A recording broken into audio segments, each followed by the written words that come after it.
Meus irmãos, muito bom dia, graça e paz. Estamos aqui um domingo e hoje não é um domingo qualquer. Hoje é o segundo domingo do mês de maio de 2021 e hoje se comemora o Dia das Mães.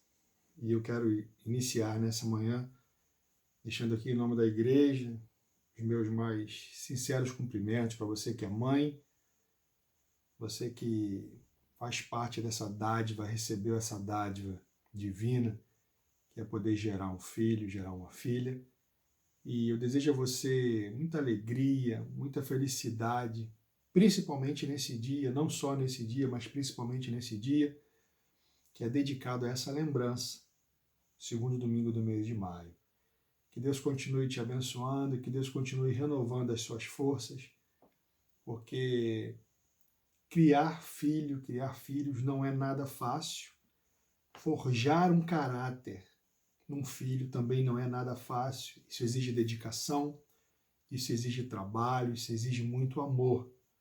E eu espero sinceramente que Deus dê a você toda essa força, todo esse amor, desejo de se dedicar a forjar no seu filho, na sua filha, um caráter cristão, para que o seu filho seja sal e seja luz numa sociedade tão corrompida, uma sociedade tão relativista, que é a sociedade que nós vivemos hoje.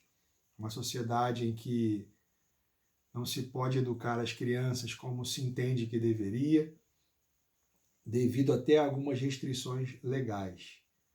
E eu espero sinceramente que você tenha sempre os seus olhos abertos para isso, que você, mãe, seja sempre atenta e que você ame realmente os seus filhos, não só de palavras, mas de atitudes, e que você se torne uma pessoa realmente muito coerente diante daquilo que a palavra de Deus ensina e aquilo que você passa aos seus filhos, ao seu filho, à sua filha. Ok? Deus abençoe. Nós estamos aqui começando a nossa escola bíblica dominical. Vamos dar continuidade na lição de número 8. Foi iniciada essa lição na semana passada pela pastora Carla. Ela deu a primeira parte da lição, eu vou dar uma revisada rápida nessa primeira parte e nós vamos continuar a segunda parte hoje. Como eu acabei de falar, a lição de número 8, o título é A Autoridade da Igreja de Cristo.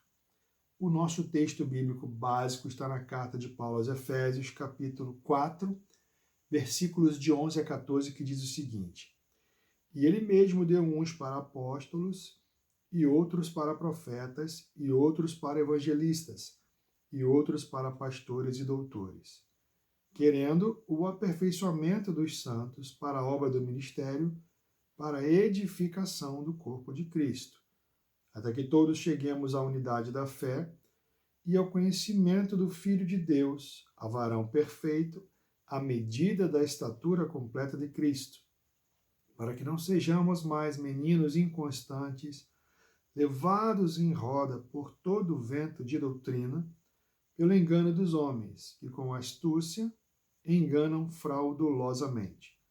Agora a primeira carta de Paulo a Timóteo, capítulo 3, de 1 a 7. Esta é uma palavra fiel. Se alguém deseja o episcopado, excelente obra deseja. Convém, pois, que o bispo seja irrepreensível, marido de uma mulher, vigilante, sóbrio, honesto, hospitaleiro, apto para ensinar, não dado ao vinho, não espancador, não cobiçoso de torpe ganância, mas moderado, não contencioso, não avarento. E governe bem a sua própria casa, tendo seus filhos em sujeição, com toda a modéstia. Porque se alguém não sabe governar a sua própria casa, terá cuidado da igreja de Deus? Não neófito, para que, ensoberbecendo-se, não caia na condenação do diabo. Convém também que tenha bom testemunho dos que estão de fora, para que não caia em afronta e no laço do diabo. Vamos orar? Senhor, muito obrigado mais uma vez por esta oportunidade. Nós te pedimos, dá-nos entendimento, sabedoria, abre a nossa mente, para que nós possamos gravar todos esses ensinamentos que estão sendo dados aqui nessa lição, e mais do que gravá-los, vivê-los, procurar colocá-los em prática. Continua conosco, nos ajuda, perdoa-nos naquilo que nós temos te desagradado, Pai.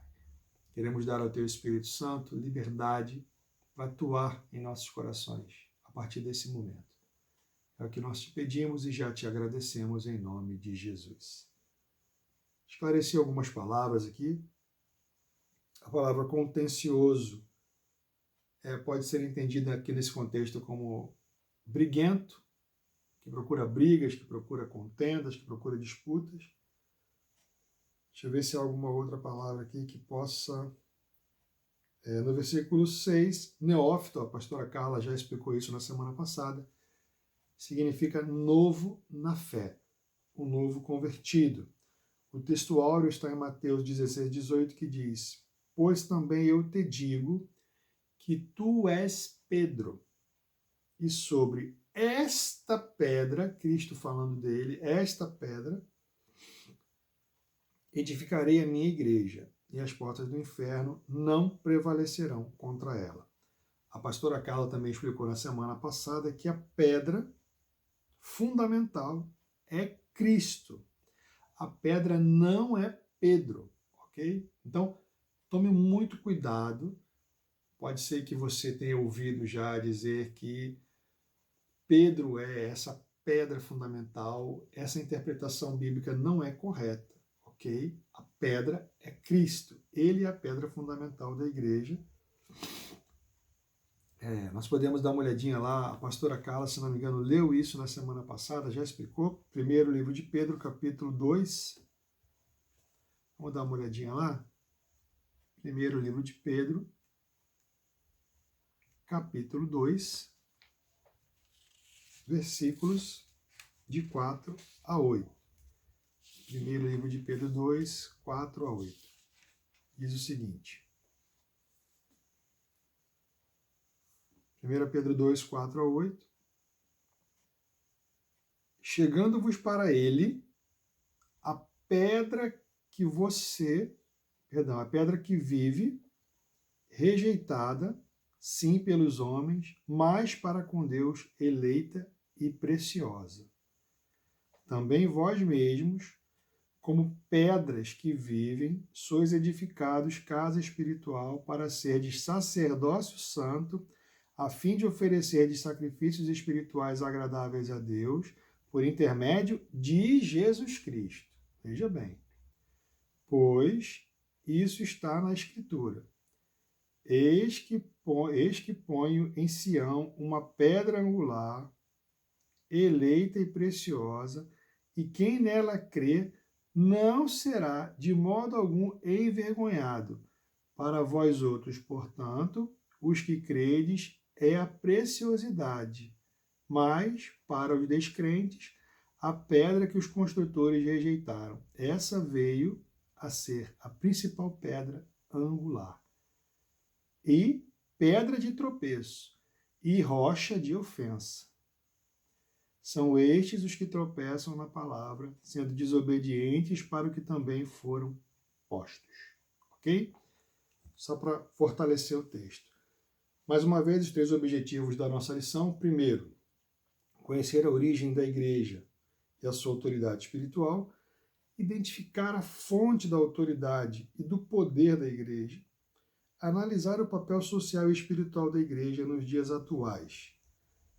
Na semana passada já foi lida a palavra introdutória, e o que eu quero destacar da palavra introdutória é uma pergunta que já foi feita, que diz o seguinte: sob que fundamento está firmada a autoridade eclesiástica da igreja contemporânea? Essa é a questão que norteará o nosso estudo. No item 1, o embasamento da fé, o comentarista afirma que o passo inicial da vida cristã é a fé. É a fé. A fé é o primeiro passo. E se você tem dúvidas sobre o que é a fé, eu quero convidar você a abrir a carta aos Hebreus, capítulo de número 11, e o versículo de número 1, que traz para nós a definição de fé. Vamos lá. Hebreus 11, 1. Ora, a fé é a certeza das coisas, a fé é a certeza de coisas que se esperam, a convicção de fatos que se não veem. Isso é fé. Então, o passo inicial da vida cristã é a fé. Essa fé ela é libertadora, encorajadora e dinamizadora, gerando uma inesgotável fonte de vida naqueles que nela se firmam. No item 1.1, o comentarista fala da confissão de Pedro. Na base da fundação da igreja está a comovente confissão de fé proclamada por Pedro, que reconheceu Jesus como Messias prometido ao exclamar: Tu és o Cristo, o Filho do Deus vivo, lá em Mateus 16, segunda parte. A igreja é, pois, o edifício vivo, majestoso e imenso que Jesus tem construído em honra a Deus para abrigar todos os homens e salvá-los. Que glória para os apóstolos serem colunas desse edifício, sob a direção suprema de Cristo, o Salvador. A igreja tem que ser esse ambiente, esse lugar receptivo, destinado a congregar as pessoas, com todas as suas diferenças, com todos os seus modos de pensar, com todas as suas cabeças, com todas as suas diferenças, mas sempre focados no mesmo objetivo, com o mesmo objetivo. Item 1.2, a confirmação do Espírito. A vida e a obra dos primeiros seguidores de Cristo, sempre dispostos a morrer pela causa do Evangelho, dão-nos provas evidentes do poder e da autoridade da igreja militante. Esse termo está um pouco até desgastado politicamente hoje, porque hoje nós temos militâncias de tudo quanto é lado. Nós temos militâncias políticas, nós temos militâncias de gênero, nós temos militâncias de raça, tudo numa intensidade um pouco exagerada, tudo numa intensidade um pouco até, eu me arriscaria a dizer, contextualizada de uma forma equivocada. Há quem diga que essa militância tem trazido para nós não união, mas separação. Rotulando pessoas, rotulando atitudes, rotulando pensamentos políticos, sempre colocando nas pessoas um rótulo. E sempre que você rotula, você faz distinção. Sempre que você rotula, você separa. E é muito importante que nós, como cristãos, tenhamos muito cuidado com isso. Ok? E a pastora Carla, muito sabiamente, na semana passada, terminou a sua participação nessa lição 8, afirmando que todo membro do corpo tem uma função a exercer no corpo. E também ela fez uma pergunta. Ela leu uma pergunta. A sociedade que nos cerca consegue perceber em nós as manifestações de poder e autoridade que marcam a comunidade formada por Jesus? Ela fez essa pergunta na semana passada e eu espero que você tenha refletido sobre ela. E hoje nós iniciamos então o item 2, que trata dos ministérios eclesiásticos. Nós aprendemos na primeira lição dessa revista o princípio de que toda e qualquer autoridade é um poder delegado. No caso da Igreja de Cristo, o exercício da autoridade espiritual dá-se por meio dos líderes, aos quais o Senhor delega responsabilidades e obrigações. E ele cita aqui Hebreus capítulo 13. Vamos dar uma olhadinha aqui, Hebreus capítulo 13. Vamos ver o que diz nessa carta aos Hebreus aqui. Hebreus 13, versículos 7 e 17. Hebreus 13, 7 diz o seguinte: Lembrai-vos dos vossos guias, os quais vos pregaram a palavra de Deus, e considerando atentamente o fim da sua vida, imitai a fé que tiveram. Ok? E Hebreus 13, 17 diz o seguinte: Obedecei aos vossos guias e sede submissos para com eles, pois velam por vossa alma como quem deve prestar contas, para que façam isso com alegria e não gemendo, porque isto não aproveita a vós outros. Olha que interessante isso. A gente vai falar um pouco mais sobre isso.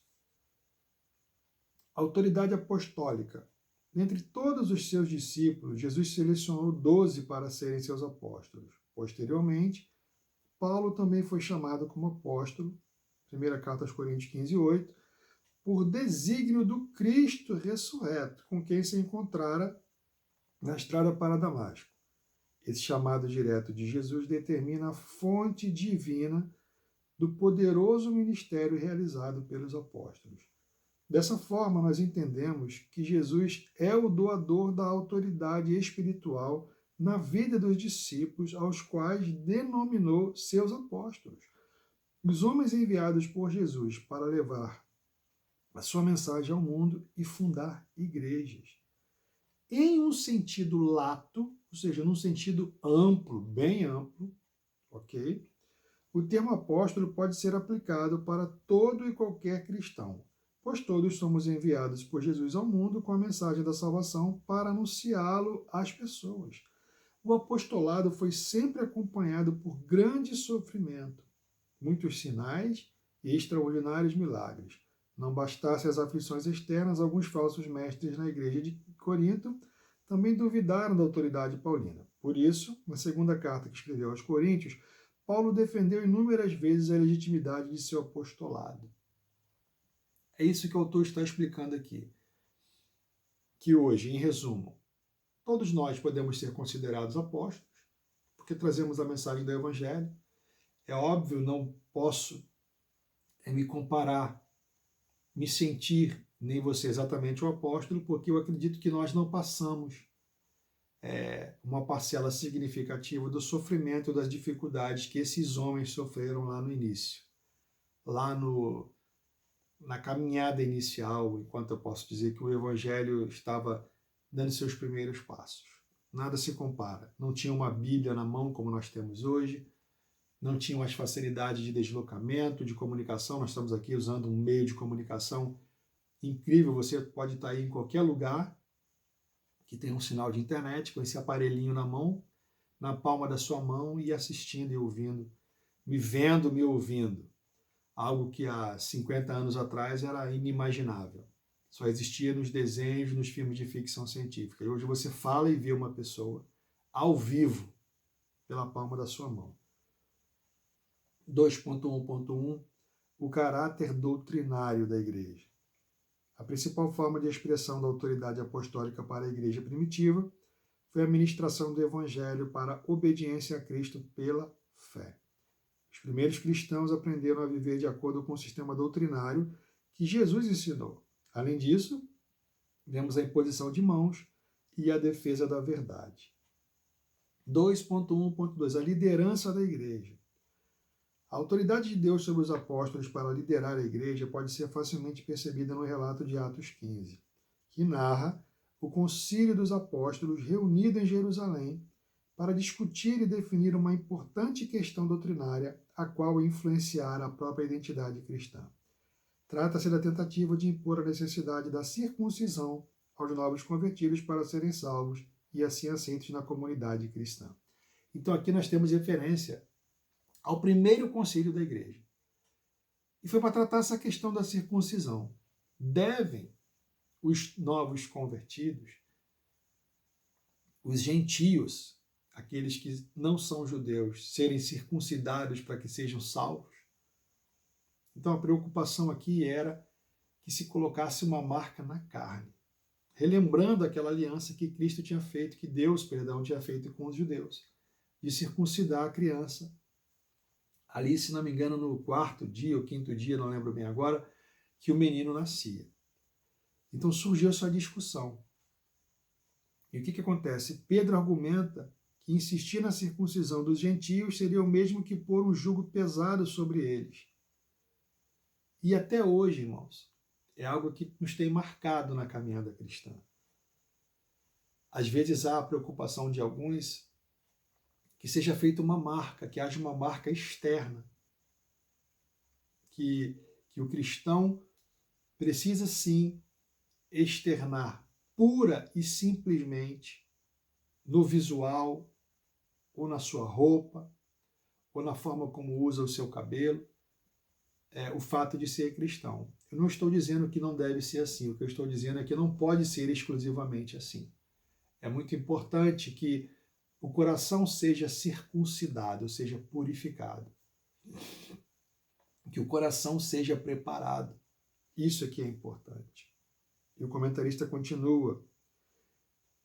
Isso aqui só tem na revista do professor. Jesus serviu de modelo aos apóstolos, propondo-lhes uma forma diferente de liderança. Em sua vida e por causa de seu caráter santo e perfeito, Cristo sempre lutou contra o abuso pelo líder e principalmente contra a distorção do evangelho. Em Hebreus 5, nós encontramos um quadro geral do modelo proposto pelo Senhor, a descrição de um verdadeiro líder, que é concentrado nas pessoas e em como elas se relacionam com Deus. Veja as características. Compassivo com fraco e ignorante, pronto a enfrentar o pecado face a face, não autonomeado, mas chamado por Deus a esse encargo. Veja bem, comentário de Radmacher, ok? Então, olha algumas características aqui do verdadeiro líder. O item 2.2, mais uma etapa dos ministérios eclesiásticos, pastores e bispos. Os pastores, do grego poimen, e anciãos, do grego presbíteros, são funções de autoridade na Igreja de Cristo. Eles devem guiar e liderar o rebanho pela instrução na palavra da verdade e servir como exemplo de fidelidade a Deus para os demais cristãos. São homens dotados de conhecimento, poderes de consolação, entendidos em governo, simpatia com os problemas dos outros e conhecimento para continuar o trabalho do evangelista. Os bispos, da palavra grego episcopos, são líderes responsáveis pela supervisão doutrinária e administrativa da igreja. Verificamos nos textos bíblicos que havia vários irmãos com tal responsabilidade na igreja primitiva. Os líderes da igreja não podiam ser neófitos, ou seja, novos na fé, né? Referindo-se a uma pessoa recentemente convertida. O exercício da autoridade por um líder sem experiência ou maturidade espiritual geralmente conduz à soberba, que é considerada como a condenação do diabo. 2.2.1 Servos com autoridade moral.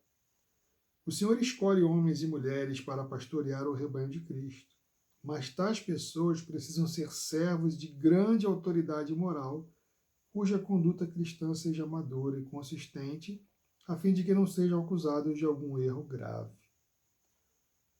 Em 1 Timóteo 3, Paulo define os critérios que qualificam pessoas para a liderança na comunidade eclesiástica. Todas as características mencionadas dizem respeito ao caráter. Deus está muito mais preocupado com a integridade moral do que com a instrução, a eloquência ou o carisma desses líderes. E eu falei no começo dessa mensagem sobre a importância que a mãe tem na forja do caráter de uma criança. É mostrar à criança o que é ter caráter. E isso, meus irmãos, pode vir até antes, ou até ao mesmo tempo, de se gravar nessa criança o caráter cristão, a gravar o caráter humano, a honestidade, o respeito ao próximo, o respeito às mulheres, o respeito aos mais idosos, a não se apossar daquilo que não é dele, e a lista ela é enorme, a respeitar os que pensam diferente. Não quero dizer concordar, não quero dizer fazer apologia, mas respeitar. Obviamente, tudo dentro de um limite, ok? Que é o que não afronta a palavra de Deus. Entendem isso? O respeito deve haver, sempre. Agora, a concordância, não. Então, é muito importante saber transitar por essa situação. Vamos dar seguimento. Embora o texto paulino seja dirigido à liderança, todos os cristãos são chamados a esses mesmos padrões de semelhança com Cristo. Então não é pelo fato de você não ser um líder que você está isento para ignorar aquilo que a palavra traz como princípio, como base. Você também precisa ser honesto, você também precisa ser respeitoso, você também precisa honrar os seus compromissos, seja ele de que espécie forem, compromisso financeiro, compromisso de horário, o seu casamento, o seu trabalho, a sua vida. Você precisa honrar, você precisa exercer isso com respeito, com honra. Ok? Paulo não está criando uma elite espiritual, ele apenas enfatiza que a igreja deve escolher seus líderes dentre pessoas que estão vivendo realmente de acordo com os ideais do Evangelho. Ok? 2.2.2. Mais uma subdivisão dentro de pastores e bispos, para cuidar. Para que existe o pastor na igreja? Essencialmente, a função pastoral consiste em velar, cuidar e nutrir. Esse cuidado ele era compartilhado com os anciãos, que também tinham a tarefa de pastorear, do grego poimanati, o rebanho, que é poimion, de Deus, para o seu aperfeiçoamento. Pastorear, diz o comentarista, é um dos serviços mais nobres no reino de Deus. Sobre os pastores pesa a grande responsabilidade de ter cuidado, do grego episcopontes, cuidado dos membros da igreja, isto é, orientá-los em sua expressão de fé e testemunho. Por essa razão, o trabalho pastoral está em estreita relação com a atividade de vigilância pela qualidade de vida das ovelhas sob seu cuidado. Eu quero destacar uma coisa aqui que eu creio que seja muito relevante e eu quero alertar você. Você precisa ter muito cuidado para que não lance sobre o pastor a responsabilidade integral pela sua própria alma, pela sua alma. Porque há uma tendência do ser humano de se isentar de responsabilidade. E é muito importante que um pastor mostre a você que mesmo que o pastor cuide, que o pastor oriente, que o pastor zele, ainda há sobre você uma parcela muito grande de responsabilidade pela sua própria vida, pela sua própria alma. É óbvio que o pastor vai prestar conta daquilo que ele tem dado a você, mas você continua sendo responsável pelas escolhas que você faz na sua vida. A salvação ela é individual, nós já sabemos disso.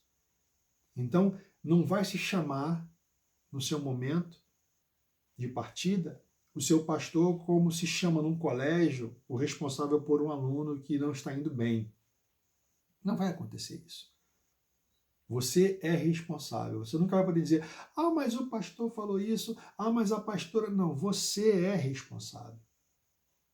O pastor está aqui para te dar o suporte, ele está aqui para te mostrar, ele está para te dar orientações, ele está para te ajudar.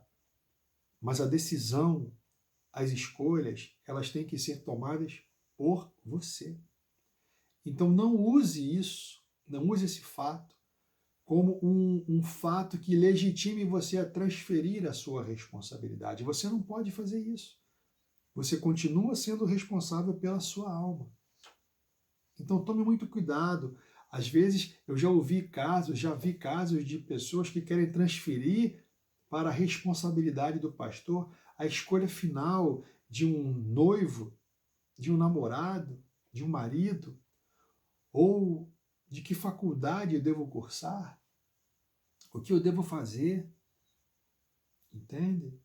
É diferente da pessoa chegar para você e falar, olha, eu quero me casar, eu conheci uma pessoa, você pode me ajudar, você pode me orientar? É óbvio que sim, mas dar a palavra final, de forma alguma um pastor deve fazer isso. Então não confunda as coisas. Não se isente de suas responsabilidades, não se isente daquilo que que é sua escolha.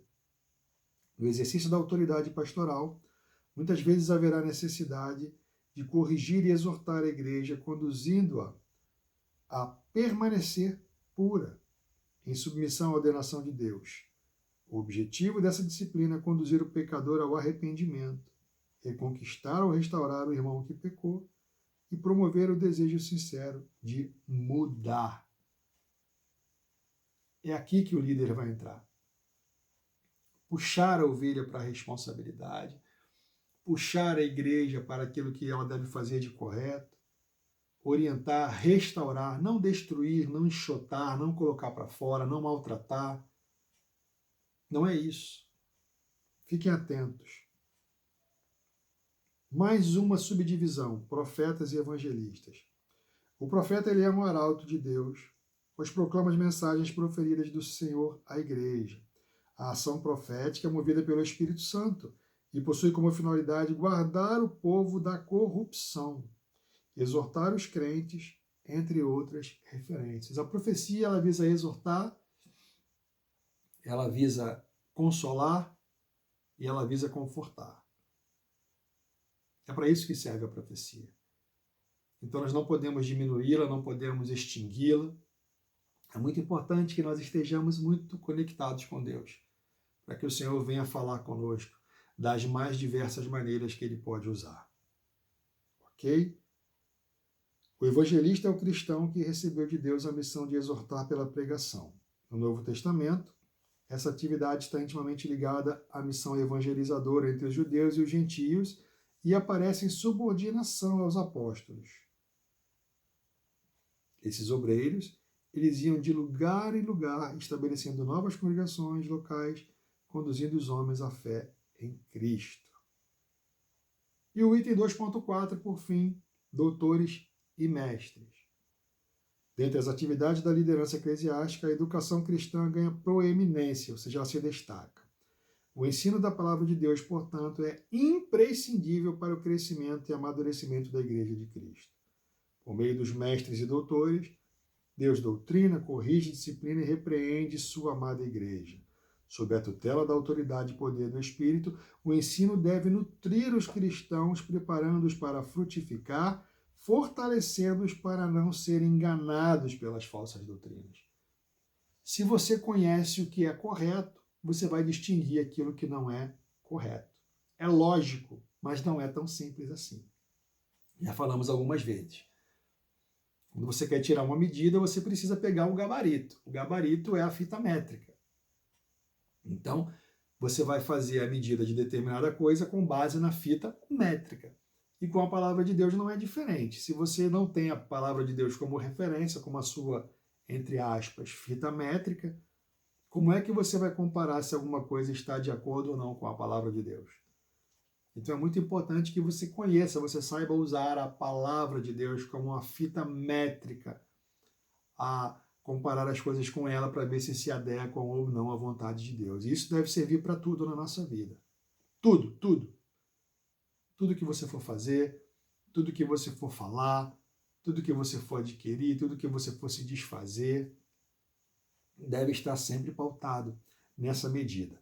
A conclusão da nossa lição de número 8 diz que, apesar de todos os embates travados no decorrer dos séculos, a Igreja de Deus prossegue vitoriosa em sua marcha pela proclamação do Evangelho da Paz. Cumpre-se assim a promessa de Jesus ao edificar sua igreja, autoridade e poder sobre as influências malignas do inferno. Entretanto, a batalha continua. Por isso, exerçamos o poder e a autoridade a nós delegados enquanto corpo vivo de Cristo. Vivamos em unidade a fim de desvendar ao pecador o mistério da fé. Como afirmou o apóstolo Paulo, ora, aquele que é poderoso para vos confirmar segundo o meu evangelho, a pregação de Jesus Cristo conforme a revelação do mistério guardado em silêncio nos tempos eternos, que é Cristo em vós, esperança da glória. Pastores, evangelistas e mestres embasados na fé, comprometidos com o Senhor, serão poderosamente usados por Deus para o crescimento de sua obra. Oremos, portanto, pelos que exercem o ministério da palavra, para que cumpram sua carreira e inspirem pelo exemplo, levando os homens a Cristo. E eu termino essa lição reiterando esse pedido, com uma pergunta. Você tem intercedido pela liderança da igreja que você frequenta? Pedido a Deus para que dê graça, para que fortaleça, para que use cada vez mais os líderes da sua igreja? Se você não tem feito, eu quero convidar você a fazer isso a partir de hoje. Vamos orar? Senhor, muito obrigado por essa lição, por poder aprender um pouco mais da tua palavra, sobre a autoridade da igreja que tu fundastes, a Deus, da igreja que tu criastes, que enviastes o teu filho para estabelecer. E usaste os apóstolos, homens de fé, homens que renunciaram a muita coisa para que nós pudéssemos hoje ter a liberdade de te cultuar, tendo em mãos a tua palavra. Senhor, eu te peço por esse domingo, eu te peço pela palavra que vai ser ministrada agora, que o teu servo que vai trazer a mensagem seja realmente voz de Deus na nossa vida. É o que nós te pedimos e agradecemos em nome de Jesus. Amém. Fique com Deus, participe agora da pregação, da ministração da palavra. Deus abençoe.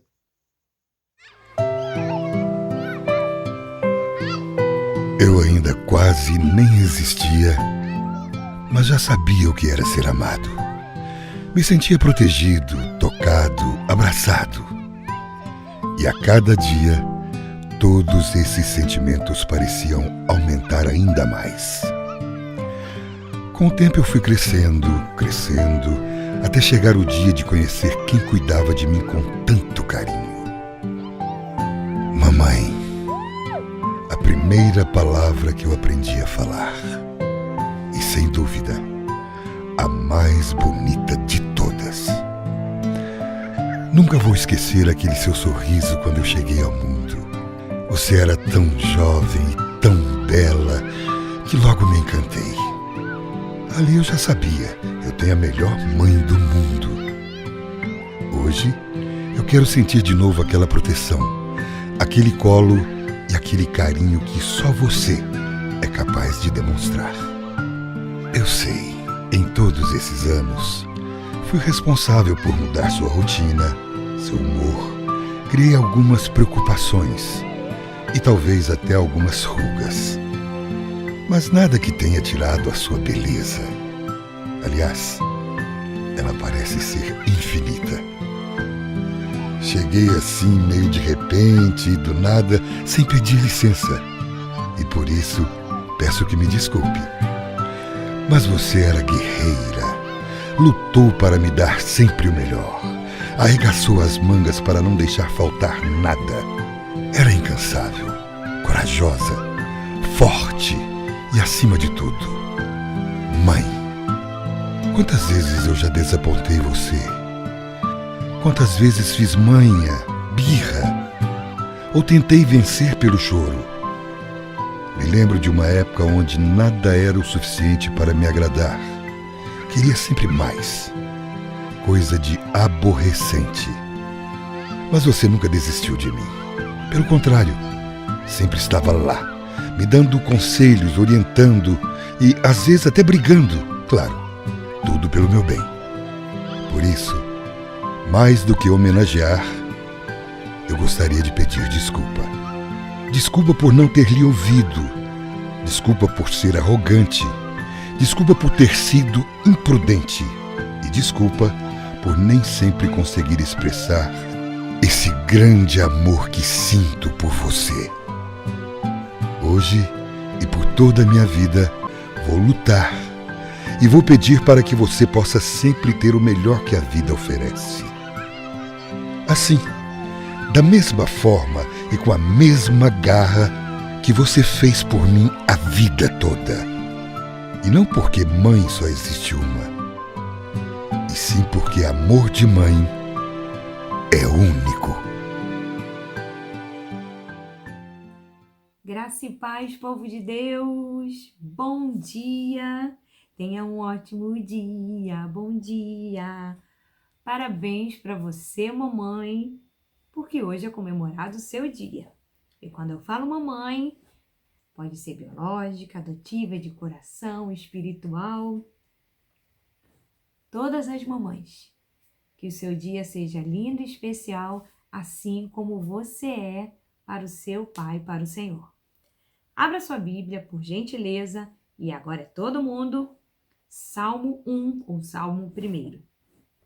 Vamos ler do versículo 1 até o versículo 3, que diz assim: Bem-aventurado o homem que não anda no conselho dos ímpios, não se detém no caminho dos pecadores, nem se assenta na roda dos escarnecedores. Antes, o seu prazer está na lei do Senhor, e na sua lei medita de dia e de noite. Ele é como árvore plantada junto à corrente de águas, que no devido tempo dá o seu fruto, e cuja folhagem não murcha. E tudo quanto ele faz será bem-sucedido. Vamos orar? Senhor Deus, louvado e engrandecido seja teu santo nome, Pai. Obrigada pela tua palavra. Obrigada, Senhor, por este dia, por estarmos reunidos aqui em teu nome, Pai, para louvar, bendizer e engrandecer a ti, Senhor. Que tudo que for falado, cantado, entoado, seja para ti engrandecer, para te honrar, Senhor. Muito obrigada por esse domingo. Obrigada, Senhor, pelo Dia das Mães, pela vida de cada mulher, Senhor. Te agradeço, Senhor. E te peço, cuida de cada uma. Tu sabes o que vai no coração de cada uma, dos sonhos, Senhor, dos anseios.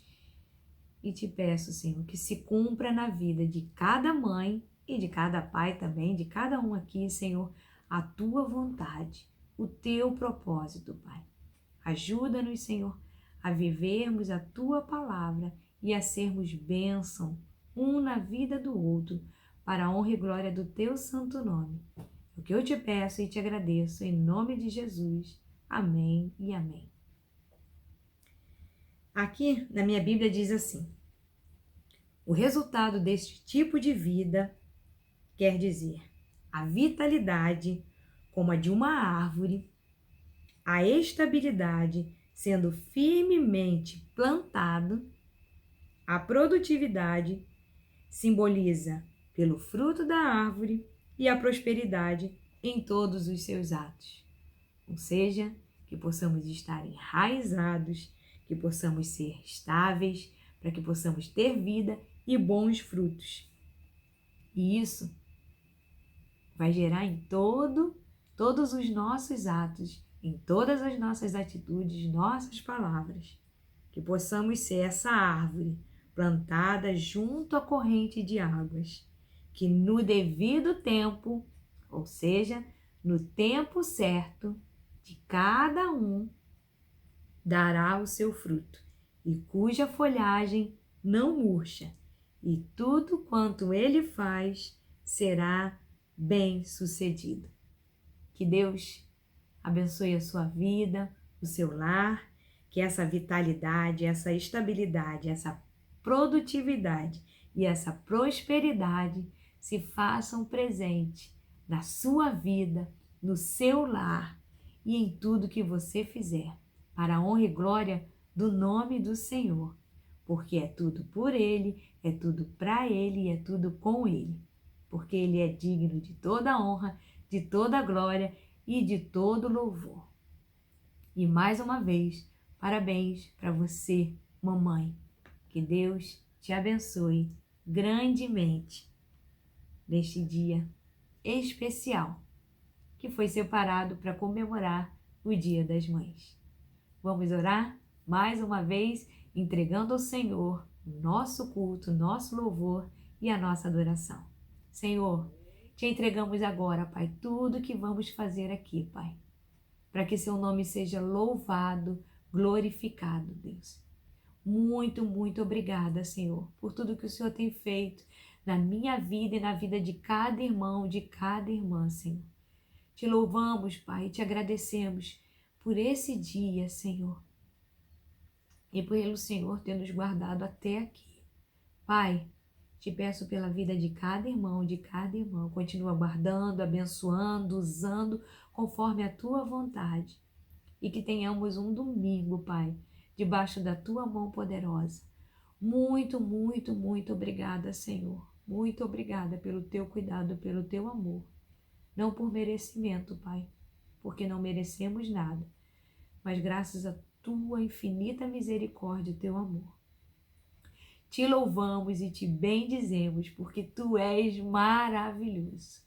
Muito, muito obrigada, Deus. Recebe, Pai, esse culto preparado em especial para ti, Senhor. Em nome de Jesus. Amém e amém. Deus abençoe e tenha um ótimo domingo. Fiquem com Deus.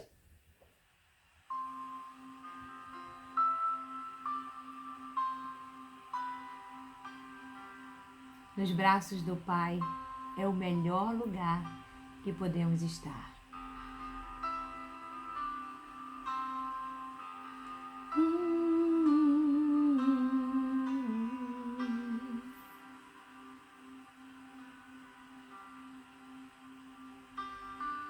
Seguro estou nos braços daquele que nunca me deixou.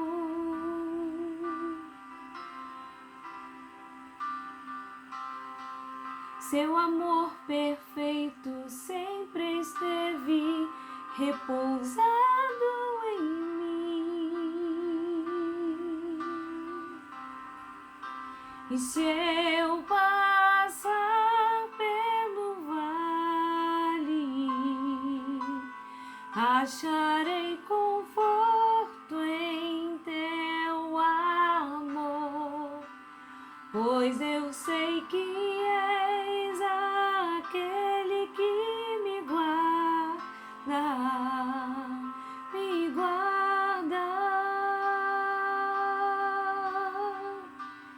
Em teus braços é o meu descanso. Em teus braços é o meu descanso. Em teus braços é o meu descanso.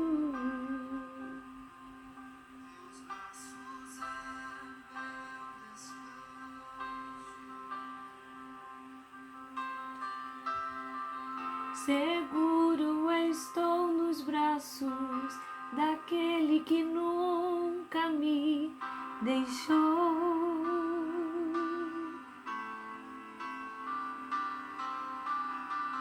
Seu amor perfeito sempre esteve repousado em mim.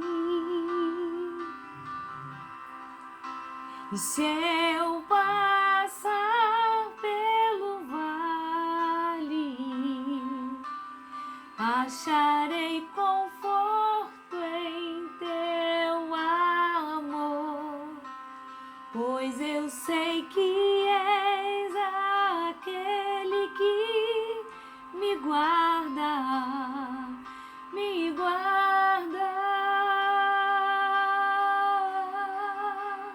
Em teus braços é o meu descanso.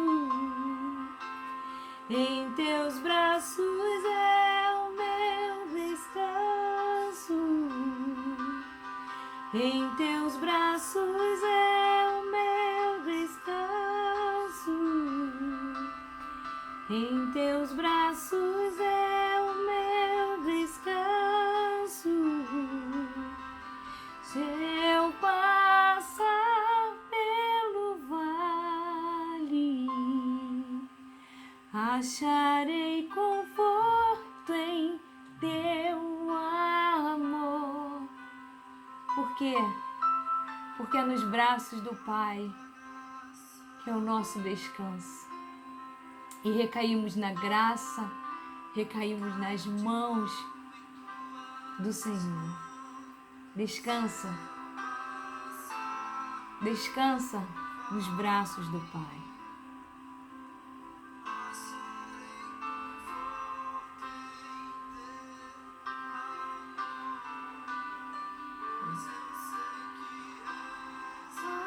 Aquele que me guarda, me guarda.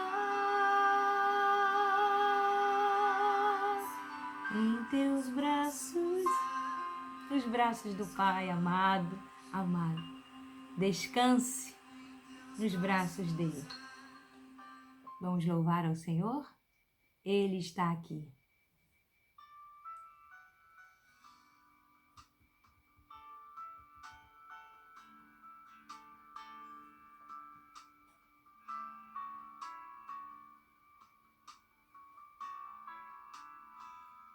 Ainda que meus olhos não te vejam, posso te sentir. Sei que estás aqui. As minhas mãos não poderão tocar teu rosto, Senhor. Sei que estás aqui.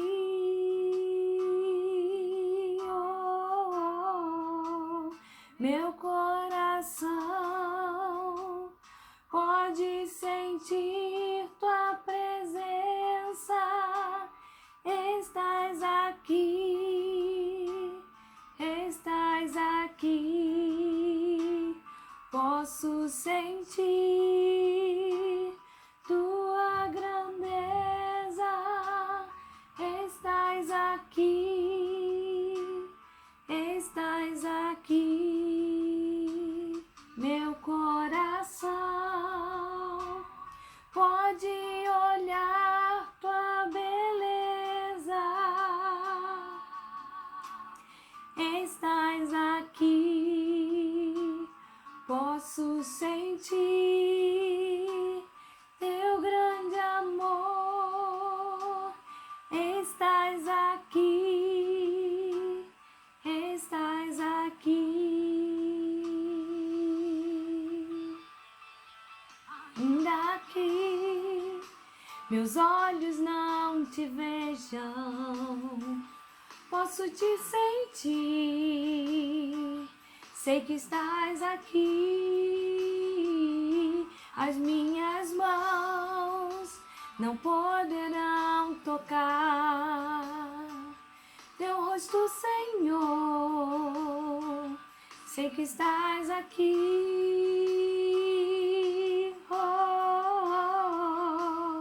Meu coração pode sentir tua presença. Estás aqui, estás aqui. Posso sentir tua grandeza. Estás aqui, estás aqui. Meu coração pode olhar tua beleza. Estás aqui, posso sentir teu grande amor. Estás aqui, estás aqui.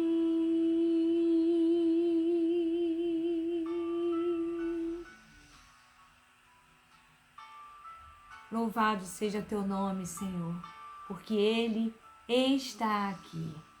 Aleluia. Meus irmãos, mais uma vez, graça e paz. Eu estou aqui para fazer a abertura da pregação que vai ser feita agora pelo pastor Marcelão. O pastor Marcelão recebeu o convite para trazer essa meditação hoje no Dia das Mães, esse domingo especial. E ele nos indicou uma pregação que ele tinha feito numa outra igreja. E nós achamos muito oportuna a mensagem. Então, com autorização e por indicação do pastor Marcelão, nós vamos agora reproduzir uma gravação de uma pregação feita na Igreja Presbiteriana. E eu espero que você, mãe, você que está aí acompanhando, a mãe que está assistindo essa palavra, e você também que não é mãe, que você receba tudo isso que vai ser dito nessa ministração. Ok? Deus abençoe. Fiquem com Deus. Um excelente domingo aí. Meditem na palavra que vai ser dita agora. Até mais. Mas eu gostaria de, olhando para as mães que estão aqui hoje, falar muito diretamente a vocês como mães e obviamente a todos, porque todos aqui têm mãe. incrivelmente, nenhum de nós veio no Kinder Ovo, não é? Nem nasceu de chocadeira. Todo mundo aqui tem mãe. Alguns já não a têm mais fisicamente, talvez. Quantos aqui a mamãe já faleceu? Olha quanta gente, não é?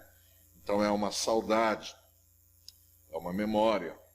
Eu sou muito desligado, eu liguei lá para minha casa ontem, já que eu sei que eu sou muito desligado, para já começar a dar bom dia das mães, eu dizia ontem, não é? Para se eu hoje esquecesse. Mas na verdade eu liguei para saber da minha sobrinha, que vai ser mamãe pela primeira vez agora, e a gente está esperando nascer. Ninguém está naquela fase ali, qualquer hora chega. Eu falei com a mãe dela, minha cunhada, eu falei, dá um abraço para tua mãe. E ela falou, vai ser difícil, né? Eu lembrei que a mãe dela já tinha falecido. Eu vou muito pouco lá e eu tenho muito pouco contato com a mãe dela. Eu sei que ela tinha falecido. Mas na hora, eu falei para ela, Júlio, para mim é tão nova essa notícia ainda, né, do falecimento da tua mãe, então já transfere esse para tua irmã. Falei, mas na verdade, eu sei que a tua mãe está firme aí, em memória, carinho na tua alma, né? Então tá valendo um abraço. Mãe é um artigo importantíssimo, né? Artigo de luxo na nossa vida. E às vezes a gente não se dá conta porque o fato, como eu preguei aqui tempos atrás, quando eu falava do Salmo 23, de ter alguma coisa sempre nos faz banalizar um pouco essa coisa, ou essa pessoa, essa relação. Então eu acordei tendo mãe. Eu cresci tendo mãe. E com o combo, né? Combo mãe. Café da manhã, cuidado, carinho, madrugadas insones, cuidando das minhas amidalites, e depois as preocupações com a vida quando eu cresci, e o dia que eu casei, era ela que estava ali de braço. Eu nunca não tive mãe. E eu corro o risco de, por ter sempre, banalizar. Afinal de contas, é minha mãe, ué. E aí a gente estipula socialmente algumas datas para lembrar, com um foco mais específico, o valor de alguns momentos, datas que celebram independência, etc. e tal. Algumas pessoas celebram memórias de heróis nacionais, etc. E alguns sentimentos também, como o Dia dos Namorados, não é? Dia de Ação de Graças. E eu acho que o Dia das Mães está nessa categoria de um dia onde a gente tem que celebrar, relembrar, memorar o sentimento pela mãe. Na Bíblia, a figura da mãe, e aqui eu estou usando essa expressão maternidade, e não vou ficar o tempo todo adjetivando-a, mas quando eu falo disso é a tal maternidade responsável. Porque, infelizmente, por inúmeras contingências, nem toda maternidade o é de fato. Não é? Isso é uma coisa triste, mas real. A gente sabe que algumas pessoas, na verdade, põem crianças no mundo, pai e mãe, não é? Mas sem nunca sê-lo efetivamente. Então eu não vou ficar o tempo todo dizendo maternidade responsável. Quando eu falo em maternidade, é dessa que eu estou falando. Essa figura da maternidade, ela é tão forte que na Bíblia ela vem como uma metáfora do amor de Deus e do amor de alguns dos grandes homens de Deus pelo povo ao qual pastoreava. Eu queria só lembrar para você alguns desses momentos, especialmente para você, mãe, que está aqui hoje. Quantas são mães? Eu já vi quantas não tem mais mãe. Mas temos um bom... A maioria das pessoas que aqui estão hoje jogam no time das mamães. A maternidade, a gente poderia, grosso modo, fazendo o nosso passeio aqui pelos textos bíblicos, voltar ao Antigo Testamento, no primeiro livro dos Reis. Se você quiser abrir na tua Bíblia, fique à vontade. Eu vou contar a história para você brevemente aqui. No primeiro livro dos Reis, no capítulo 3, a partir do verso 16, nós temos uma história incrível. Vou pegar no teu pé todo dia, cara. Vou ganhar na insistência, Paulinho. 1 Reis 3. Essa história é bastante conhecida. Duas mulheres, o texto diz que eram duas mulheres que eram prostitutas, naquele contexto social, viviam de vender os seus corpos. Elas foram perante o rei Salomão e pediram a ele que intervisse julgando uma causa bastante delicada. E a causa era a seguinte, você pode olhar aí no texto. Uma das mulheres, o verso 17, diz isso: olha, nós moramos na mesma casa e eu tive um filho estando com ela naquela casa. No terceiro dia depois do meu parto, também ela teve um filho. Então veja, as crianças têm pouquíssima diferença de idade. Nós estávamos juntas, ninguém estranho estava conosco. Durante a noite o filho dela morreu, porque ela se deitou sobre ele. Ela se levantou, tirou o meu do meu lado, colocou o dela. Já entendeu o embrulho, né? A mulher, por descuido, acidente, fatalidade, deitou-se sobre o pequeno bebê e o bebê morreu. E ela então disse que a outra foi lá, tirou o filho morto, colocou o filho vivo para si e o morto para aquela outra mulher. E aí a confusão estava formada, porque a outra mulher, no verso 22, diz: não, o que vive é meu filho, o teu está morto. E aí o rei Salomão, sábio que era, e mais uma demonstração da sua profunda sabedoria, deu aqui um golpe de mestre, no verso 24. Ele falou: faz o seguinte, deita a criança aqui, traz a minha espada. Se o problema é de quem é a criança e está essa briga toda, vamos dividir essa criança ao meio, e metade vai para uma mãe, metade vai para outra. Uma delas, indignada, falou: que seja assim então, eu não quero perder meu filho. Mas a outra imediatamente diz: não, o filho é dela. Pode levar, o filho é seu. E obviamente nessa hora o rei disse: essa é a mãe. Essa é a mãe. E eu acho fantástica a expressão que aparece no próprio texto, quando nós chegamos nesse momento. No verso 26, diz isso: as suas entranhas se lhe enterneceram por ser seu filho. Mas na tradução de vocês não está assim. Como é que está? No verso 26, entre parênteses. Leia alto para mim. Porque o amor materno se aguçou por seu filho. Assim que ela viu que a criança ia ser partida ao meio, ela falou: não, ela leva então. Ela leva. Que viva a criança. Eu acho lindo esse parênteses que aparece aí no texto. Essa é a mãe, né? Porque o amor materno se aguçou por seu filho. Se aguçou de modo tão claro que o rei imediatamente identificou: essa é a mãe. Então essa é uma figura dentre tantas do Antigo Testamento que mostra como a maternidade comprometida, real, devotada, piedosa, amorosa, como ela fala alto, inclusive no meio de crises como essa aqui. O rei confiava nesse aguçar de coração da mãe e sabiamente só promoveu o momento para que isso acontecesse. No Antigo Testamento, outras tantas mães podiam ser citadas, mas como eu não tenho tempo para isso, eu quero citar mais 2 episódios do Novo Testamento, onde a maternidade, de novo, é uma metáfora forte para aquilo que Deus pensa dos seus filhos. A primeira cena é quando Jesus olha para Jerusalém, a sua cidade, impiedosa, impenitente, dura de coração, e ele pranteia por aqueles, ele chora por eles. Ele diz: ô povo difícil esse meu povo, que povo duro, como eles custam a entender. E olhando para aquele povo cheio de amor e querendo traduzir todo o amor que ele estava sentindo, a metáfora que ele busca é absolutamente singela e maternal. Porque ele diz: ah, impiedosa Jerusalém, quisera eu poder ajuntar vocês perto de mim, como a galinha ajunta os seus pintinhos. Figura singela e absolutamente maternal.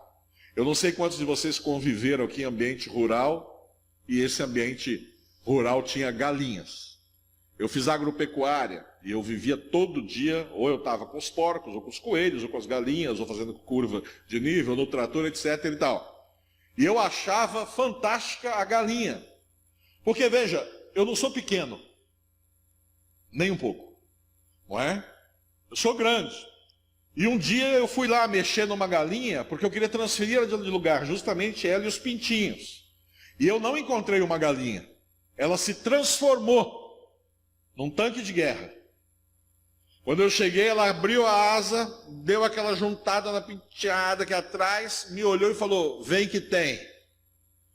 E eu fui, ela pulava, e eu ia, ela bicava. E eu me lembrava, claro, desse texto. Ah, Jerusalém, quisera eu poder juntar vocês debaixo das minhas asas, como a galinha junta os seus pintinhos. Então veja, é o próprio Deus falando, na pessoa de seu filho. E ele quer expressar esse grande amor. E ele vai buscar uma figura maternal para fazê-lo. Outro momento, adiante desse, já não é mais Jesus falando, mas é o apóstolo Paulo falando. O apóstolo Paulo era apaixonado pelas igrejas que ele trabalhou e viu nascer. Ou porque ele foi lá, fundou aquela comunidade, ou porque um de seus discípulos o fez, como por exemplo a igreja de Colossos, fundada por Epáfras. Mas Paulo diz, eu tenho a vocês como filhos amados do meu amor.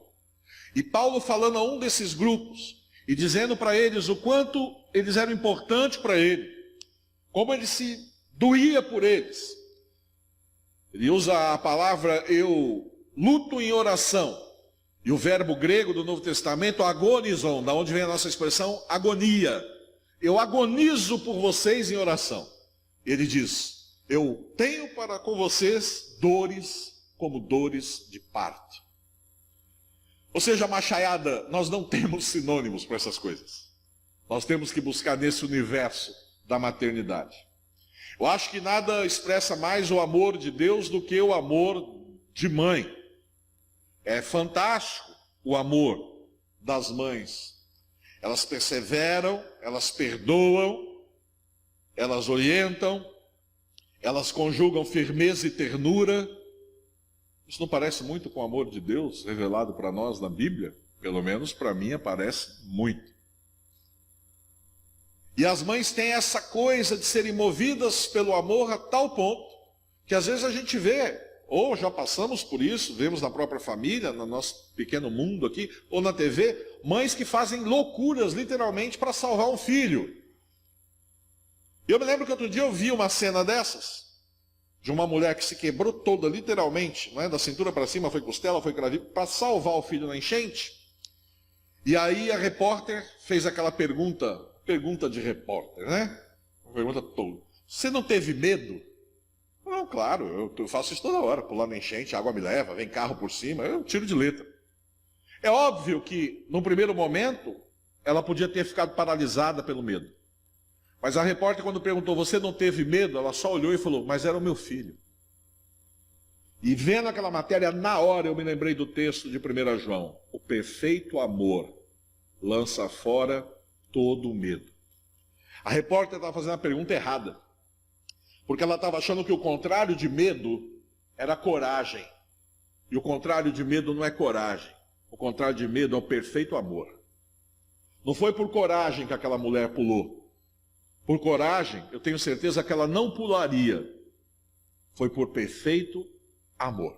Esse amor maternal, repito, que serve na Bíblia de metáfora para o próprio amor de Deus. Agora, imagine o seguinte, quando esse amor maternal se encontra com a fé genuína em Cristo Jesus, que bomba poderosa é essa? E aí eu quero chamar a atenção, então, mais especificamente para dois textos. O primeiro deles é o texto que está em 2 Timóteo. 2 Timóteo, capítulo 3, verso 5. Eu já falei isso aqui uma vez, en passant, por conta de um outro tema nosso, mas eu faço questão de repetir.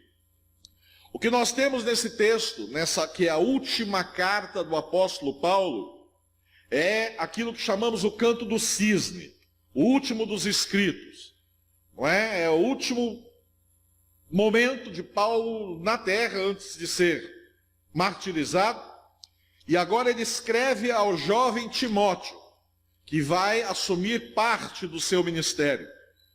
E quando escreve a Timóteo, isso me chama muito a atenção. Desde a primeira vez que eu li, é um texto que eu volto a ele, repito, lá no seminário eu dou aula de epístolas pastorais, eu gasto tempo com ele, com os alunos, porque passa batido muitas vezes.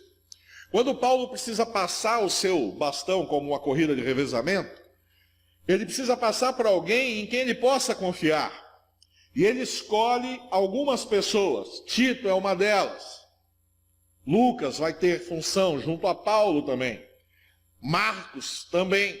Agora, especialmente Timóteo, que fica com a incumbência de pastorear a complicada e difícil igreja de Éfeso, recebe do apóstolo o bastão na corrida do revezamento, e Paulo diz: Timóteo, eu conto contigo para que você faça esse trabalho, para que você possa levar adiante aquilo que eu já fiz.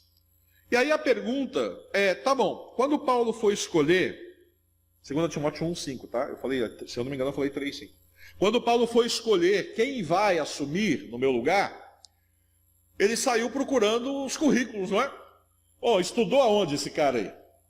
Vamos ver aqui, Tito estudou aonde? Timóteo estudou aonde? Qual foi o seminário que ele fez? Qual foi a escola teológica que ele fez? Era reconhecido pelo MEC? Não é essa pergunta que hoje me irrita tanto. Ele fez que curso para ser pastor aqui? Qual foi o seminário que ele estudou? E o texto que nós temos aí em 1,5 diz qual foi o instituto que ele estudou. Não é? Era o IBEL, Instituto Bíblico Eunice e Lloyd. Veja, isso é fantástico, mamãe, que me ouve nessa noite aqui. Paulo está dizendo, Timóteo, eu estou passando para você essa incumbência. E o texto diz, porque eu sei que a fé que habita em ti é uma fé, o que diz na tua tradução? Sem o quê? Estão lendo? Estão com a Bíblia aberta olhando onde não falam? Falem comigo. Sem fingimento, não fingida. A expressão grega aí, anapócrites, sem hipocrisia. Sem hipocrisia. É uma fé sincera. Eu não sei se você sabe, mas a expressão hipocrisia nasce numa palavra grega que significa, ou mora no mundo das artes cênicas, do teatro. Hipócrita já foi a palavra usada para as máscaras que se usavam nas representações teatrais, onde o artista representa alguém que não é ele. E depois esse nome hipócrita passou a traduzir a própria atuação daquele artista, ou seja, alguém que está fazendo um papel que não representa si próprio. Inclusive no teatro grego, os papéis femininos eram homens que usavam máscaras também, porque as mulheres eram proibidas de se apresentarem no teatro da antiga Grécia. A hipocrisia é isso, é fingimento, é a máscara, é falar o que não sou, é ter uma postura mentirosa em relação a qualquer ideologia, crença, hábito, atitude. E repito, Paulo está dizendo, olha, a fé que habita em você, Timóteo, eu conheço, eu sei de onde vem, é fé sem fingimento, é a mesma que já nutriu e habitou o coração da sua vovó, a dona Lloyd, e da sua mãe, a dona Eunice. O pai de Timóteo não tinha nada a ver com fé em Deus. A Bíblia diz, era um pai pagão. Foi através da herança da sua avó, transmitida à sua mãe e passada para ele, que Timóteo virou esse homem de valor diante dos olhos de Deus e de Paulo, como vemos nesse texto. Hadley, um famoso comentarista, diz que Timóteo, quando pequenininho, sugava o leite materno, absorvia junto fé. Fé da mamãe Eunice. Quando eu lia esse texto, eu me lembrava que muitas biografias de homens e mulheres conhecidos na história da igreja, antiga e mais moderna, apontam num dado momento para a importância da mãe. Muitas biografias. Eu podia citar várias para vocês. Como Timóteo, onde a mãe foi fundamental para que ele se tornasse aquilo que ele se tornou. Como eu não tenho tempo para várias, eu quero mencionar uma delas aqui. Uma moça que casou bem jovem, chamada Susana Wesley. A 25ª filha de um singelo casal. A caçula de 25 filhos. E fiel à tradição, teve 19. O 15º chama-se John Wesley. O 18º, Charles Wesley. Charles Wesley, a gente não ouve tanto, embora a gente cante hinos que vieram da pena dele. Mas ele era o grande amigo, incentivador, parceiro do irmão John Wesley, que foi o homem que Deus usou, juntamente com outros 2 cidadãos, a partir de um grupo de oração de estudantes da Universidade de Oxford, para meter fogo no sentido de reavivamento espiritual, em toda a Inglaterra. Eu não sei se você sabia, mas a Inglaterra só não caiu no buraco onde a França caiu depois, com a Revolução Francesa, na base da porrada, da força e da violência, porque o país foi varrido por um avivamento. E esse avivamento tem como instrumento humano, coordenador, motivador da ação, trazendo gente, anunciando essa possibilidade de uma vida nova, esse moço chamado John Wesley. Uma das mais fantásticas biografias de toda a história cristã. John Wesley. Charles Wesley, por vezes, ia na frente, literalmente, para tomar as pedradas que eram jogadas, para que o irmão chegasse ileso e pudesse pregar. Esse movimento que esses moços lideraram mudou a Inglaterra em várias questões. O sistema penitenciário mudou por causa desse movimento. A valorização da mulher no mercado de trabalho, o respeito à mulher, mudou por causa desse movimento. A liberação da escravidão infantil, crianças que eram colocadas para trabalhar. Sistema penitenciário, posição das mulheres na sociedade, dignidade e valorização das crianças, movimento sindical. A Inglaterra mudou por conta desse movimento. E, é claro, a salvação de inúmeras pessoas. Veja, todos conhecem o famoso John Wesley. Mas nós precisamos olhar um pouco atrás e entender Susana Wesley, que pegava um carrinho desses que ela usava na fazenda, de rodas de madeira enorme, enfiava dentro do carrinho vários dos filhos. Dos 19, 9 morreram ainda pequenos, 4 gêmeos. Mas 3 morreram já maiores. E quando ela morreu, dos 19, só 8 eram vivos. O pai, ao contrário dela, era um camarada extremamente atrapalhado, ausente até por conta das suas atrapalhadas, tinha que viver correndo, apagar incêndio, colher coisas ruins que ele mesmo plantou, mas ela se negava a deixar os filhos entregues à própria sorte. Ela dizia: eu vou ser a cuidadora que Deus espera que eu seja desses meninos. É bonito ler a história dela, procure ler, especialmente você, mamãe. Ela tinha lá 10 combinados com ela mesma, era o decálogo, lá, as 10 leis para mim mesma enquanto mãe. É muito bacana. É muito bacana porque era uma mulher, uma singela mãe, e você lê hoje coisas que estão escritas lá, que o pessoal precisou ficar fazendo milhares de reuniões para colocar no Estatuto da Criança e do Adolescente. Eu falei, nossa, 3 meses para escrever isso, era só olhar o que Susana Wesley já estava escrito, é a mesma coisa, a mesma coisa. Susana Wesley. Eu me lembrava dela quando li esse texto, não é? Mãe de 19, dentre eles o grande avivalista John Wesley, que junto com leite mamava da mãe fé e piedade. O outro texto que eu queria lembrar para você, para além de Eunice Lloyd, está em Lucas 1:38, que é a mulher, se a gente fosse colocar em proeminência, não só na Bíblia, mas na história, a mais proeminente das mulheres, porque foi a mãe do nosso Salvador. Maria. O capítulo é o capítulo 1 e o verso é o 38, que é a resposta singela, tranquila, humilde de Maria à anunciação que lhe é feita a respeito do menino que ela haveria de conceber. O anúncio do nascimento de Jesus. O anjo Gabriel vai até uma cidadezinha da Galileia, chamada Nazaré, e eu não estou exagerando aqui, é cidadezinha mesmo. Jesus não nasceu em nenhuma metrópole. Depois ainda faz sua base em Cafarnaum, que é pior, não é, do que Nazaré. Mas é lá nessa cidade que o anjo se encontra com essa menina chamada Maria. Os teólogos acreditam que Maria não teria de forma alguma mais do que 16 anos. Muitos acreditam que ela estava ali entre os 14 até 16 anos. Coisa comum a essa época aqui. Era uma moça singela, simples. Imagina você estar andando na rua, não é? E de repente um cidadão te chamar e fala: vem cá, eu sou um anjo. Você fala: ah, tá de brincadeira. Aí ele fala, não, quer ver? Aperta um botão, sai as asas. Não é? Ele dá uma voada no quarteirão para te convencer. E ele fala, olha, eu vim só te dar um recado. Deus vai vir à Terra em forma humana, e para isso uma mãe vai gerar um filho, e a mãe é você. Ora, meus irmãos, certamente essa moça teve medo, certamente essa moça teve dúvida, certamente essa moça pensou na rejeição social profunda que poderia cair sobre ela. Por quê?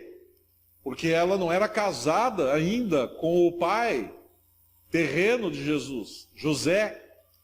Ou seja, como essa moça ficou grávida? Engravidou do quê? Do boto. Ela não morava no Amazonas, né? Senão eu diria, foi o boto.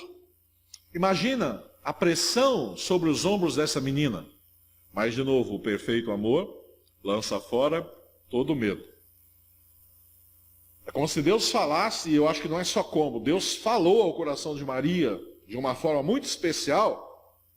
Era como se Maria fosse relembrando todas as promessas de Deus para todo o povo dela, Israel. Maria, eu sei que você está com medo, mas se lembra, nada que está debaixo da minha vontade deve ser fonte de medo. Confia tão somente. Maria, eu sei que você tem dúvida. Fica tranquila. Em mim, teu Senhor, não há sombra de dúvida, nem variação. Maria, eu sei que talvez você diga, mas eu sou muito fraca, frágil, pequena, a situação vai ser difícil, pesarosa, exaustiva. Maria, fica tranquila, eu sou aquele Deus que falou a Isaías, ao abatido e fraco, eu dou força e levanto. O fato é que essa moça entendeu o recado, e olha como ela responde no verso 38. Simples assim. Eis aqui a tua serva, eis aqui a serva do Senhor, cumpra-se em mim segundo a tua palavra. Cumpra-se em mim segundo a tua palavra. Você percebe? Quando a glória de Deus se encontra com a obediência, o resultado é sempre muito lindo.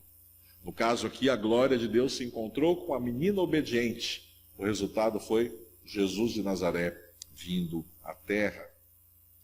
Meus irmãos, essas figuras de maternidade, escolhidas não aleatoriamente, não é?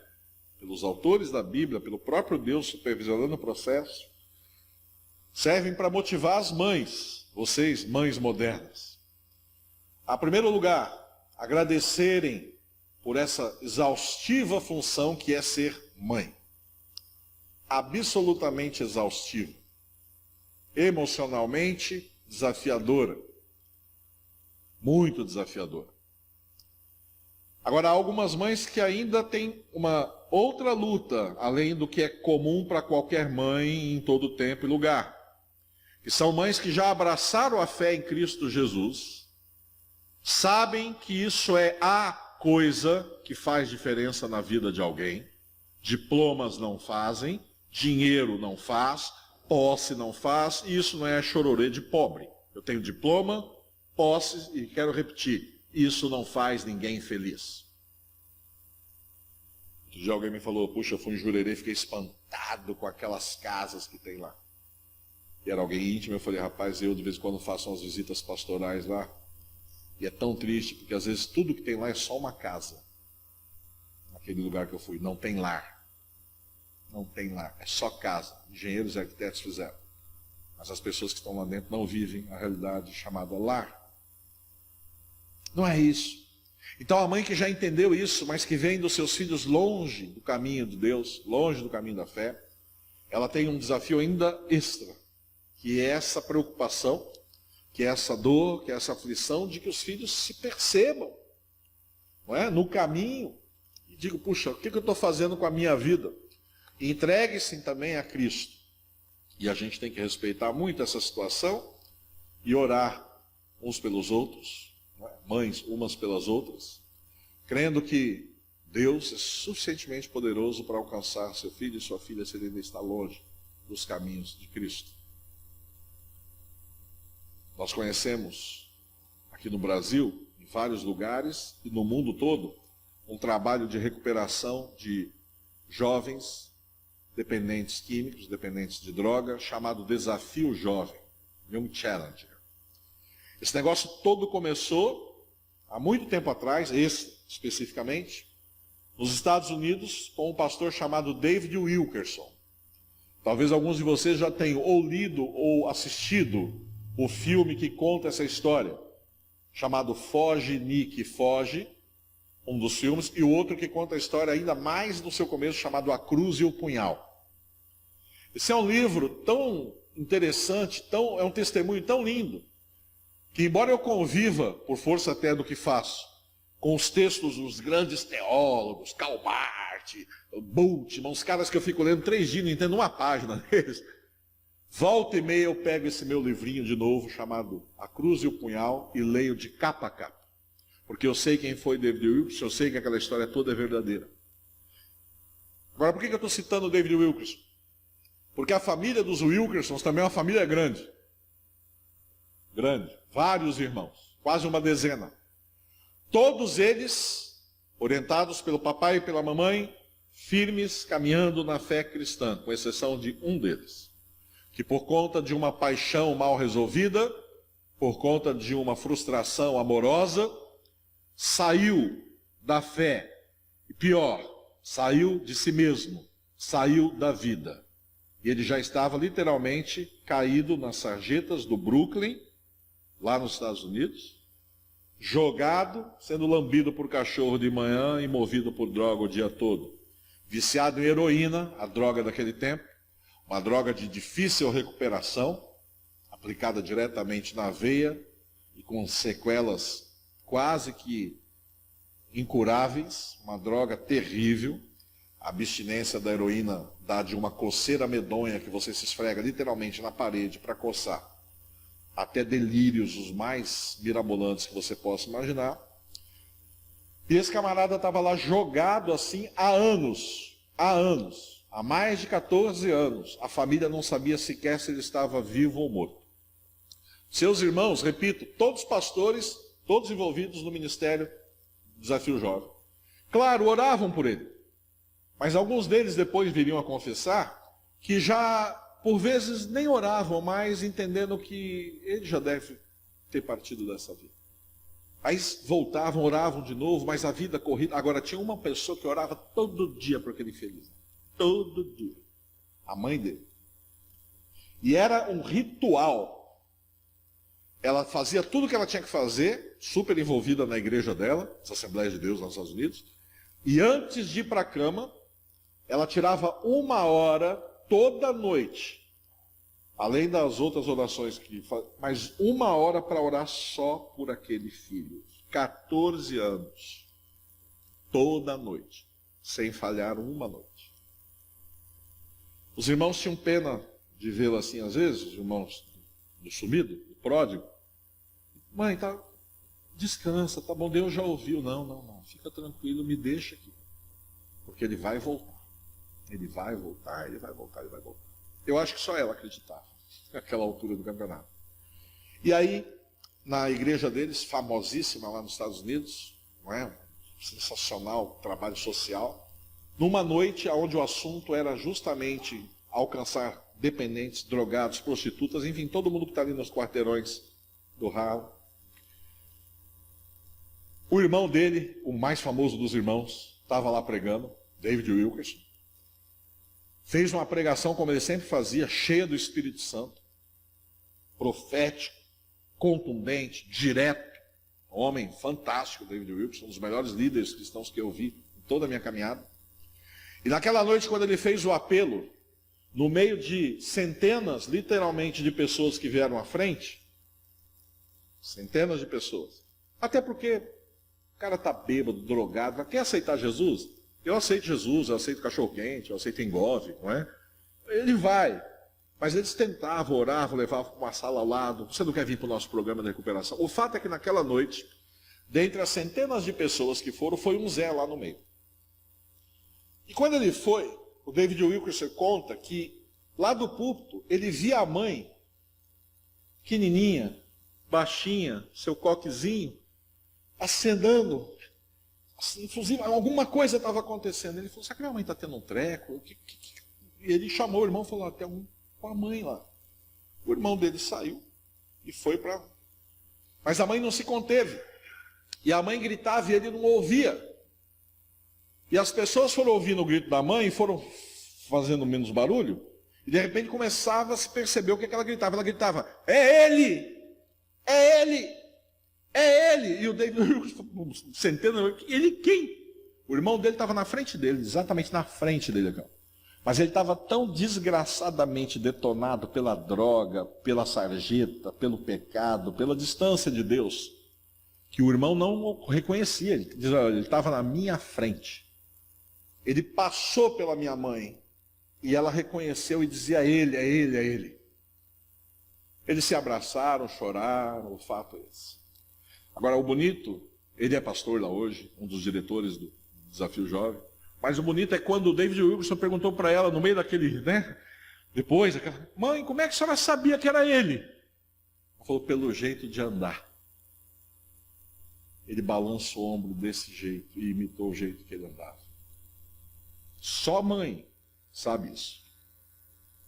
Como é que o filho balança o ombro? Por isso aquela oração fazia um efeito danado, né? Era a mãe do filho que ela não precisava saber ver o rosto. Quando ela viu passar, ela olhou o ombro balançando, ela falou, é ele, meu filho anda assim. Então, mãe, não desista. Seja lá qual for a luta, seja lá o quanto esse filho posa de valente, forte, porque não é. Não é? O valente, o forte, ele é humilde, ele é modesto. Ele reconhece.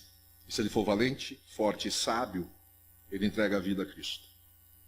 Como foram os fortes, valentes e sábios de toda a história. Mas ainda que ele faça um esforço danado para mostrar que ele é durão, que ele não precisa de nada, nem de você talvez, não desista dele. Não desista. Continue orando. Porque só uma mãe ora pelo filho como uma mãe ora pelo filho. Nós vamos orar agora agradecendo pelas mães que aqui estão. Elas vão vir todas aqui, ó, por gentileza. Bem aqui, pertinho de mim. Todas, vamos lá. Nós vamos orar também pelas mães ausentes, essas que já se foram, que partiram. Nós não temos que orar para que elas mudem de posição. Não, elas já estão no lugar da eternidade delas. Nós vamos orar agradecendo por aquilo que elas fizeram por nós. Nós vamos orar pelas mães ausentes do ponto de vista físico, gente que é daqui da casa e que por algum motivo não está aqui hoje, mas é mãe. Nós vamos orar também por essas mães que já têm os filhos na fé, e vamos agradecer por isso. Vamos orar por essas mães que não têm os seus filhos na fé. E isso é algo que aflige o coração delas. E nós vamos orar também por mães sós, mães que estão solitárias, mães que são mãe, pai e tudo mais, não é? Mães que, no Brasil, infelizmente, esse número cresce.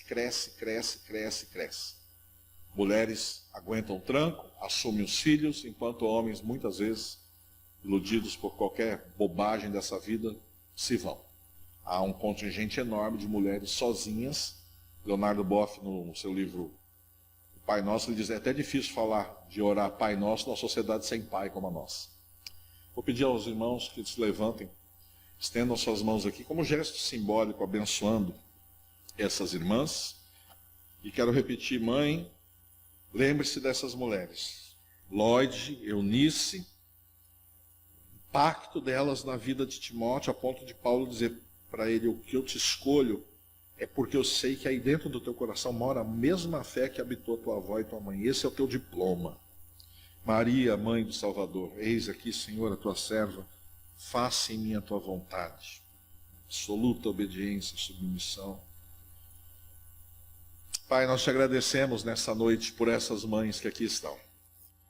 Pedimos que o Senhor as visite sempre que elas se sentirem doídas, machucadas, em dúvida, temerosas, sempre que elas tiverem, Deus, medo de qualquer coisa, de qualquer situação. Que seu Espírito Santo possa visitá-las, afagando-lhes o coração, dando esse que é o mais perfeito dos amores, que é o teu próprio amor, E que esse amor existindo, abundando no coração dessas mães aqui, lance fora todo o medo. Peço que o Senhor dê disposição e vitalidade para aquelas que não têm os seus filhos caminhando na fé e que se angustiam por isso. Que elas continuem sendo a grande fonte de intercessão e oração por esses filhos. Porque só uma mãe ora pelo seu filho como uma mãe ora pelo seu filho. Deus, nós te agradecemos pelas mães que são dessa comunidade e não estão aqui hoje também. Pedimos que o Senhor as abençoe e guarde da mesma maneira que pedimos por essas que aqui estão. Pedimos pelas mães que estão distantes, a minha mãe que está lá no interior paulista, gente que está aqui que tem suas mães longe, estende a sua mão, por favor. E também se há mães que são tão preciosas para nós, mas ainda não te conhecem como Senhor e Salvador, pedimos, tem misericórdia, Deus. É a coisa que nós queremos pedir para as nossas mães, se elas ainda não são salvas, é isso, que o Senhor se apresente a elas como Senhor e Salvador. Pedimos por aquelas mães que têm caminhado sós, sendo pai e mãe ao mesmo tempo, fazendo, Deus, muito mais do que era para ser. Fortalece-as. Não deixa, Deus, que as lutas da vida as tornem amargas, com nada, especialmente com o Senhor e com si próprias. Mas que elas possam ver nisso a graça e o cuidado do Senhor.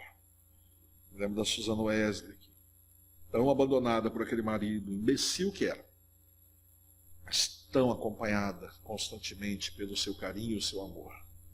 Plantou doçura, plantou fé, plantou paz, plantou piedade naqueles meninos. E o mundo viu o resultado disso. Abençoa essas irmãs, Pai. Dá a elas a graça do Senhor. Dá a elas a força do teu poder. Dá a elas o consolo do teu Espírito sempre que elas se sentirem fraquejando.